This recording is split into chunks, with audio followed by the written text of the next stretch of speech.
এত সুস্বাদু লাগে এই খাবারটা খেতে, না খেলে বোঝা যাবে না। বন্ধুরা, ভিডিওটি পুরোপুরি দেখার অনুরোধ রইল। এখানে অনেক রকম টিপস দেওয়ার আছে।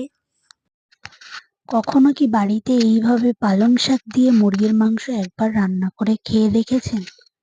কেমন লাগে খেতে? আসসালামু আলাইকুম, হ্যালো এভরিওয়ান, কেমন আছেন সবাই? আমার চ্যানেলে আবার একটি নতুন ভিডিও নিয়ে আমি হাজির হয়ে গেলাম।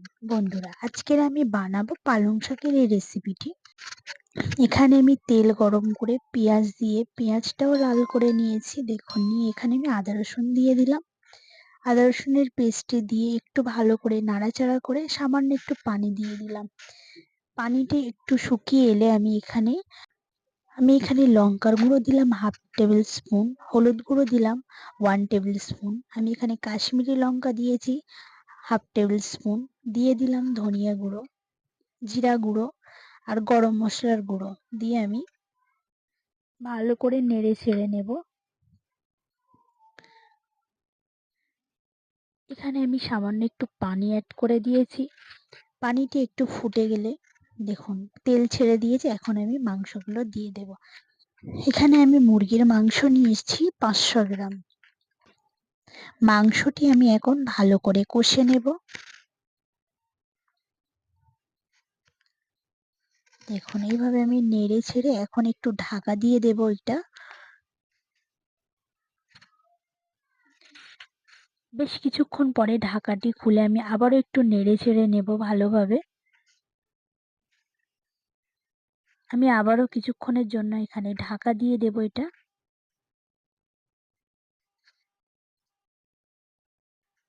এখন আমি ঢাকাটি খুলে একটু নেড়ে ছেড়ে আমি এখানে একটা পালং শাক, ধনিয়া পাতা, কাঁচা লঙ্কা আর আদা দিয়ে আমি একটা পেস্ট বানিয়ে রেখেছিলাম, পেস্টটি দিয়ে দিলাম। পেস্টটি দেওয়ার সময় অবশ্যই চুলার আঁচটা একদম লো আঁচে রাখতে হবে। দেখুন আমি এখানে ভালো করে নেড়ে চেড়ে নেব।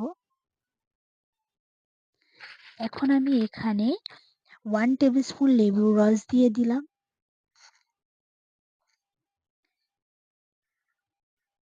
বেশ কিছুক্ষণ নাড়াচাড়ার পরে এখানে আমি এখন টক দই দিয়ে দেব 2 টেবিল স্পুন।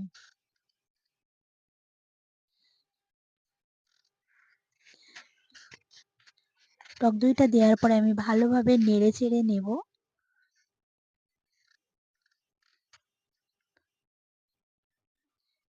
আমি আবারও কিছুক্ষণের জন্য ঢাকা দিয়ে দেব।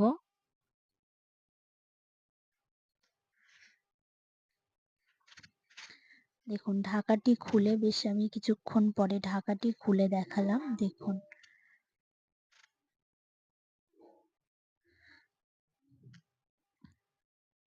দেখুন আমি আবারও কিছুক্ষণের জন্য ঢাকা দিয়ে দিয়েছিলাম। ঢাকাটি তুলে আবারও আমি একটু নেড়ে ছেড়ে দেব। বন্ধুরা, আমার এটা হয়ে গিয়েছে। এখন আমি একটু নেড়ে ছেড়ে এটা নামিয়ে নেব। ভিডিওটা যদি ভালো লাগে লাইক, কমেন্ট, শেয়ার করে দেবেন। ভিডিওটি এতক্ষণ দেখার জন্য সকলকে ধন্যবাদ জানাই। সকলে সুস্থ থাকবেন, ভালো থাকবেন। দেখা হবে নতুন একটি ভিডিওতে।